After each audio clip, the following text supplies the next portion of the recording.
2 দিন পরে পরীক্ষা, আর ওরা পড়ার মধ্যে খেলকুদ করতেছে। দাঁড়া দেখাইতেছি মজা।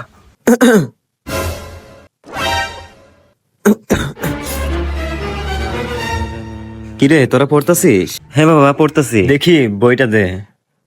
বলতো বাংলাদেশের প্রধানমন্ত্রীর নাম কি? আল্লু অর্জুন। আল্লু অর্জুন। হ্যাঁ, তুই বল পৃথিবীর সব থেকে ধনী ব্যক্তিকে। পৃথিবীর সব থেকে ধনী ব্যক্তি এলিয়েন মাছ। কি? না না, পাঙ্গাস মাছ। পাঙ্গাস মাছ, পাঙ্গাস মাছ, এলিয়েন মাছ। এখন বল বাংলাদেশের বিজয় দিবস কবে? এটা পারি, 16 ডিসেম্বর। 16 ডিসেম্বর, ঠিক বলছিস। এখন তুই 16 ডিসেম্বর উপরে কিছু বল। 16 ডিসেম্বর উপরে 17, 18, 19, 20, 16 ডিসেম্বর উপরে কিছু বলতে বলছি। তারিখ বলতে বলি না, তারিখ বলতে বলি। বাবা আমি তোমার একটা প্রশ্ন ধরি, পালে তুমি বলো তো দেখি। ধর, যেই প্রশ্ন ধরবি আমি সেটা 3টা উত্তর দিব নে। 3টার উত্তর দিবা? আচ্ছা বলো, তোমার বাবার নাম কি?